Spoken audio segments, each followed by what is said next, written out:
যুগ আল্লাহর নবী বলে উম্মত কেউ যদি তোমরা মান সামা রমাদানা ঈমানাও ওয়া ইহতিসাবান গুফিরা লাহু মা তাকাদ্দামা মিন যামবি মাহে রমজানের 30টা রোজা ঠিকমতো রাখো মহব্বতের সহিত সওয়াবের আশায় আল্লাহ রাব্বুল আলামিন তোর জীবনের গুনাহগুলো ক্ষমা করে দিবে। একদম সাহাবী নবীর কাছে এসে বলতেছে নবী গো আমাদের গুনার কোনো অভাব নাই গো নবী, এই গুনাহগুলো কিভাবে ক্ষমা করব? মাহে রমজান তো এসে গেছে, গুনাহগুলো কিভাবে ক্ষমা করব? আমার নবী কয় যাও মসজিদে যাও, এশার নামাজের ফরজ এবং সুন্নাত 2 রাকাতের পর তুমি যদি 20 রাকাত মান কমা, তুমি যদি 20 রাকাত নামাজ দাঁড়ায়া দাঁড়ায়া আদায় করতে পারো রে উম্মত, গুফিরাল্লাহু মা তাকাদ্দামা মিন যামবি, আল্লাহ তোর জীবনের সব গুনাহগুলো মাফ করে দিবে। আর জোরে কন্না সুবহানাল্লাহ। হযরত ওমর ফারুক রাদিয়াল্লাহু তাআলা আনহু তিনি যখন খলিফা ছিলেন, খলিফা থাকা অবস্থায় তার মনের পরিবর্তন, কেমন মনটা নরম হয়ে গেছে। হযরত ওমর ফারুক তিনি যখন জেরুজালেমে রওনা করেছে, ওটের পিঠে সাওয়ার হয়ে ওনার ওটের রশি ধরে সামনে দিয়ে একজনে টানে। কিছু দূর যাওয়ার পর উনি উট থেকে লাফ দিয়ে নিচে নেমে গেছে। আল্লাহু আকবার। যিনি ওটের রশি ধরে টান দিতেছে ওনার খাদেম গোলাম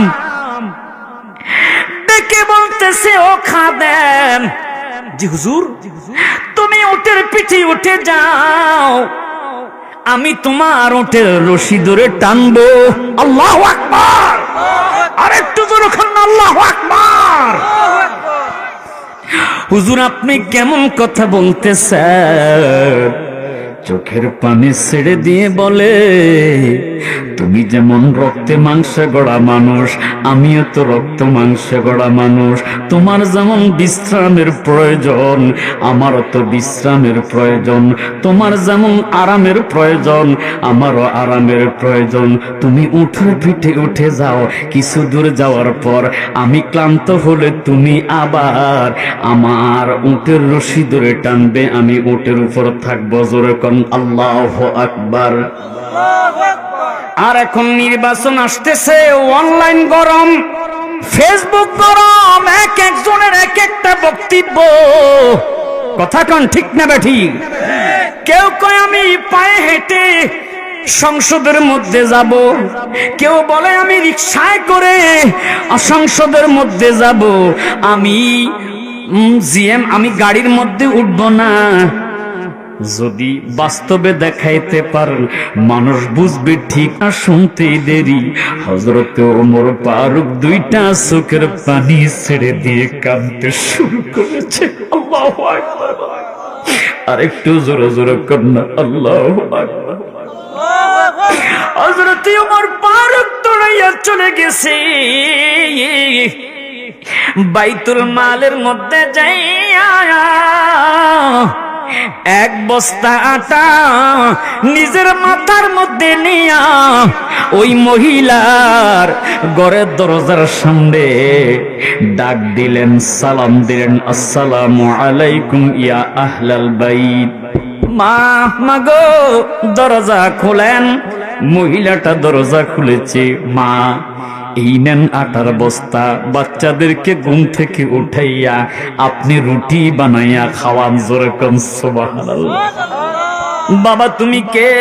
মা আমার পরিচয় পড়ে নেন, আগামী কালকে বাদশার দরবারে যাইয়া বাদশার কাছে যাইয়া বাদশার নিজের বিচার চাইয়েন যেই বিচার দেখেন বাদশা কি বিচার করে, মহিলাটা দেখে বলে, আহা এই যুবকটা এত মানুষের প্রতি প্রেম নিজের মাথায় করে খাবার নিয়ে এসেছে। আল্লাহু আকবার বলেন না।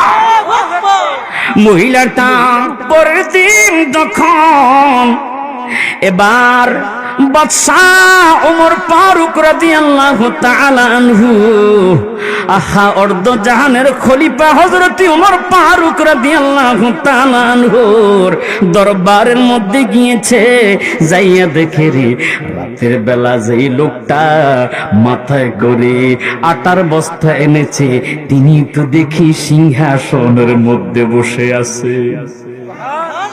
মহিলাটা ভয় পেয়ে গেছে, হুজুর আমাকে ক্ষমা করবেন, আমি কি বিচার চাইবো? আপনি নিজেই দেখি বাদশাহ। হযরত ওমর ফারুক দেখি বলে, মা গো মা, আপনি আমাকে ক্ষমা করবেন, আপনি আমাকে মাফ করবেন। জোরে জোরে কন্যা সুবহানাল্লাহ। হাসবি রব্বি জাল্লাল্লাহ মা ফি কলবি মোহাব্বতে হাসবি রব্বি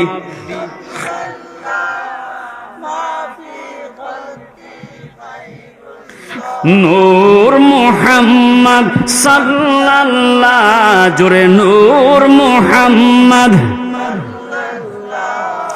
লা ইলাহা ইল্লাল্লাহ, লা ইলাহা ইল্লাল্লাহ, জোরে লা। বন্ধুরে আমার, হযরত ওমর ফারুক রাদিয়াল্লাহু তাআলা আনহু খেলাফত আমলে একদিন তিনি ঈদের নামাজের ঈদুল ফিতর নামাজ আদায় করতে গিয়েছে। আহা ঈদের দিন ঈদের নামাজের সালাম ফিরাইয়া একজন মুসল্লি আর এক মুসল্লির সাথে কোলাকুলি করে, মুসাফা করে। কথা কোন ঠিক না বেঠিক? ঈদ মানে খুশি, ঈদ মানে আনন্দ। সাহাবায়ে কেরাম খুশি করতেছে, আনন্দ উল্লাস করতেছে, কিন্তু হযরতে ওমর ফারুক রাদিয়াল্লাহু তাআলা আনহুকে খুঁজে পাওয়া যাচ্ছে না। সবাই ডেকে বলে, আজকে আনন্দের দিন, আমরা সবাই খুশি করতেছি, আমরা আনন্দ করতেছি, কিন্তু ইসলামের দ্বিতীয় খলিফা হযরতে ওমর ফারুক রাদিয়াল্লাহু তাআলা আনহুকে দেখা যাচ্ছে না।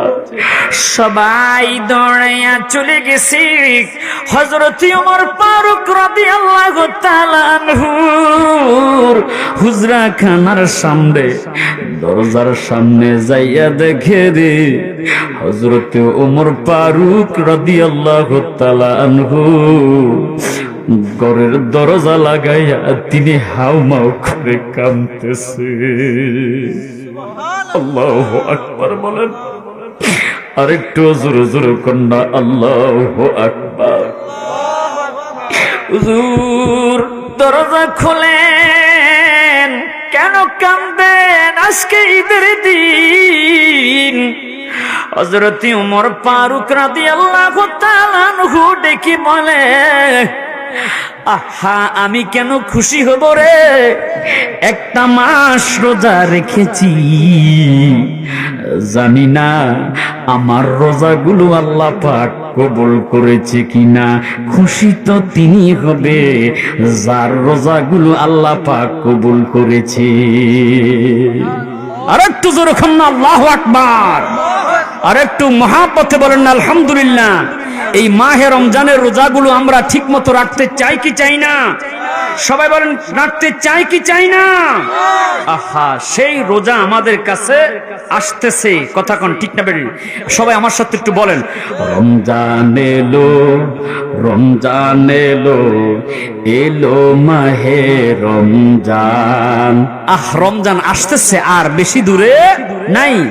ইমানের রঙে রঙাও হে ভাই তোমার দিল বাগান। রমজান এলো, রমজান এলো, এলো মাহে রমজান, রমজান এলো, রমজান এলো, এলো মাহে রমজান। ইবাদাতের মাসে সবাই পূর্ণ করো সঞ্চয়, রমজান এলো, রমজান এলো, এলো মাহে রমজান। এই রমজান যখন আসে ইবাদত পূর্ণ করার জন্য আপনার চেষ্টা থাকতে হবে। কথা কোন ঠিক না বেঠিক? এ বন্ধুরা, হযরতে নবী করিম সাল্লাল্লাহু আলাইহি ওয়াসাল্লাম ফরমান, তাবরানী শরীফের হাদিস, সারাটি মাস আপনি রোজা রাখার পর ঈদের দিন আপনি যখন ঈদের নামাজ পড়তে যাবেন, নবী আমার বলে, ইদা কানা ইয়াউমু ঈদিল ফিতর, ঈদুল ফিতরের দিন আল্লাহর কিছু রহমতের ফেরেশতা আলা তুরুক, সমস্ত রাস্তার ধারে ধারে সমস্ত রহমতের ফেরেশতাগুলো দাঁড়াইয়া যায়। সুবহানাল্লাহ কোন না? রহমতের ফেরেশতাগুলো প্রত্যেকটা পয়েন্টে দাঁড়িয়ে যায়। হযরত নবী করিম সাল্লাল্লাহু আলাইহি ওয়াসাল্লাম বলে, ওই রহমতের ফেরেশতাগুলো প্রতিটা পয়েন্টে দাঁড়াইয়া মানুষদেরকে ডাকতে থাকি, ফানা দাও ইয়া মাশিরাল মুসলিমিন, হে মুসলমান যারা তোমরা রোজা রেখেছ, মাহে রমজানে সবে কদর পালন করেছ, তোমরা তারাবির নামাজ পড়েছ, সুবহানাল্লাহ বলেন না? এ আমার আল্লাহর বান্দারা, ইয়ামুন্নু বিল খাইর উগদু ইলা রাব্বিন কারীম, আল্লাহর সন্তুষ্টির দিকে আসো। ইয়ামুন্নু বিল খাইর, আল্লাহ পাকের কল্যাণের দিকে আসো। সুম্মা ইউসিবু আলাইহি জাজিলা, আজকে ঈদের ময়দানে আল্লাহ তোমাকে রোজার প্রতিফল দান করবে। রোজার ফল আল্লাহ দান করবে। সেই ফলটা কি, সেই পুরস্কারটা কি জানার দরকার আছে না নাই? সবাই বলেন আছে না নাই? যদি আপনি জানেন, শোনেন, পালন করেন, আপনি বুঝতে পারবেন আপনাকে আল্লাহ রোজার পুরস্কারটা কি দিবে। আজকে আমি সেই পুরস্কারের ঘোষণাটা আপনাদের মাঝে নবীর হাদিস থেকে বলে যাব। ইনশাআল্লাহ শুনতে রাজি আছেন না নাই? সবাই ইনশাআল্লাহ রাজি আছেন তো? বন্ধুরা আমার, গভীর মনোযোগ।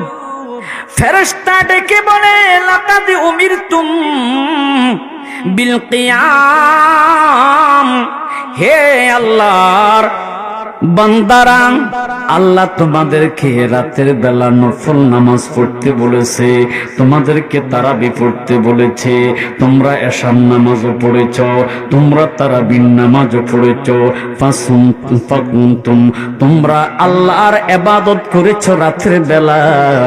ও উম্মত শোনো, আল্লাহর পেয়ারা বান্দারা শোনো, শোনো। ও উমিরতুম বিসিয়াম ফাসুমতুম, তোমাদেরকে দিনের বেলা রোজা পালন করতে বলেছে, সিয়াম সাধনা করতে বলেছে, তোমরা ফাসুমতুম সিয়াম সাধনা করেছ।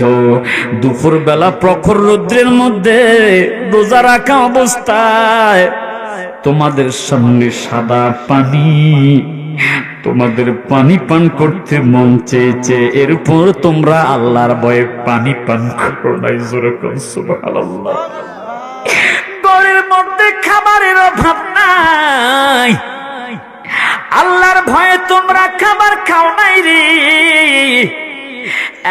আল্লাহর বান্দারা শোনো, ওয়াতাতুম রাব্বাকুম ফাকবিদু জাওয়াইজাকুম, তোমরা আসো আল্লাহ পাকের আনুগত্য করেছো। আজকে ঈদের ময়দানে আল্লাহ পাক রব্বুল আলামিন তোমাদেরকে রোজার পুরস্কার দান করবে। যেরকম সুবহানাল্লাহ, আর একটু জোরে খান আল্লাহু আকবার। ফেরেশতারা এইভাবে রাস্তার ধারে ধারে আল্লাহর ওই সমস্ত বান্দাদেরকে ঘোষণা করতে থাকে যারা মাহে রমজানের রোজা রাখে, কি পুরস্কার দান করবে? সুবহানাল্লাহ বলেন না। কি পুরস্কার দান করবে? ফেরেশতারা ডাক দিতে থাকে, আসো ওয়াতাআতুম রাব্বাকুম ফাকবিদু জাওয়াইজাকুম। আল্লাহ পাক রব্বুল আলামিন তোমাদেরকে আজকে পুরস্কার দান করবে। যাও বান্দা, ঈদগাহের ময়দানে যাও, কারণ অতি কষ্ট করে তুমি রোজা পালন করেছো, সিয়াম সাধনা করেছো, আল্লাহর ভয়ে তুমি গালাগালিও করো নাই, মিথ্যা কথাও বলো নাই, পানাহার করো নাই, তুমি দুনিয়াবি কোনো পয়সা কাজের মধ্যেও থাকো নাই। আসো আসো আসো বান্দা, আল্লাহ পাক আজকে তোমাকে মহা একটা পুরস্কার দান করবে। যেরকম সুবহানাল্লাহ। যেই মাত্র আপনি ঈদগাহের ময়দান থেকে বাড়ির দিকে যাবেন, এবার রহমতের ফেরেশতা ফানা দাও আহ্বান করতে থাকবি, ইউনাদি মুনাদিন, সে আহ্বান করতে থাকবি, ও উম্মত ফাইদা সাল্লাও নাদা মুনাদিন, সে আহ্বান করতে থাকবে আপনি যখন ঈদের নামাজ শেষ করে বাড়ির দিকে যাবেন। কি পুরস্কার, কি পুরস্কার! ফেরেশতা ডেকে বলবে, আলা ইন্না রাব্বাকুম, আল্লাহ পাক রব্বুল আলামিন কদ গফারা লাকুম, তোর জীবনের সব গুনাহগুলো মাফ করে দিয়েছে। আর জোরে কন্না সুবহানাল্লাহ। আর মাফের পরে আল্লাহ যে পুরস্কার তোমাদের জন্য পরকালে রেখেছে, ও রোজদারি বন্ধুরা যারা এখন থেকে প্রিপারেশন নিচ্ছেন, আমি মাহে রমজানের রোজাগুলো পালন করব, আল্লাহ পাক আপনাদের জন্য মহা পুরস্কার রেখেছে, আল্লাহর জান্নাত। আল্লাহু আকবার ওয়ালিল্লাহিল হামদু, বিসমিল্লাহির রাহমানির রাহিম।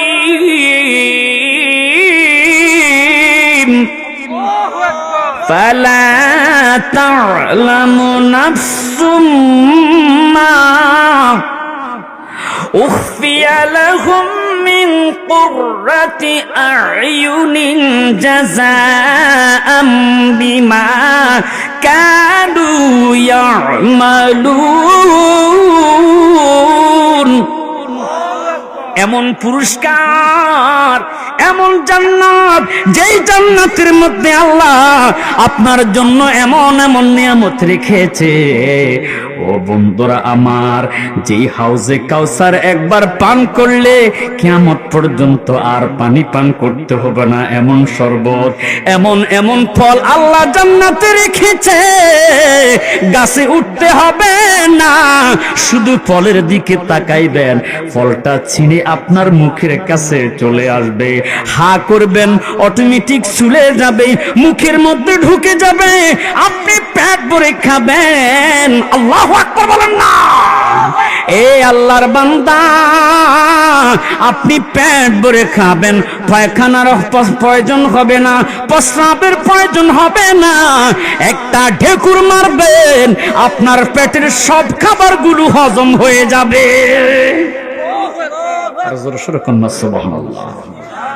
যেহেতু রমজান আসতেছে, তাই রমজানকে উপলক্ষ করে আল্লাহর কোরআন থেকে, নবীর হাদিস থেকে আপনাদেরকে যে উপহারগুলো দিয়েছি, বাবা রোজা ইনশাল্লাহ রাখবো নাকি ভেঙে ফেলবো? সবাই বলেন না ইনশাল্লাহ রাখবো কি রাখবো না? সবাই বলেন ইনশাল্লাহ রাখবো না। হ্যাঁ, কি বলছে শুনলাম না তো। ফিসলে কয়েকজনে কিন্তু বলা নাই, হুজুর যতই কেক না রোজা কিন্তু ভাঙতে হবে। কথা কোন ঠিক না ঠিক? জুনা খাইলে গুনাহ হয় না, খাইন ইচ্ছা মতো খাইন, শুকনা খাইলেও কোনো রোজা ভাঙবে না নাকি? ভাঙবে কি ভাঙবে না? খবরদার বন্ধুরা আমার, যেহেতু সামনে রোজা আসতেছে, আল্লাহ রাব্বুল আলামিন আমাদেরকে মাহে রমজানের রোজাগুলো সঠিকভাবে রাখার মতো আল্লাহ পাক তৌফিক এনায়েত করুন। সবাই বলে আমিন। রাত গভীর হয়ে গেছে, আসুন আমরা একটু দাঁড়িয়ে নবী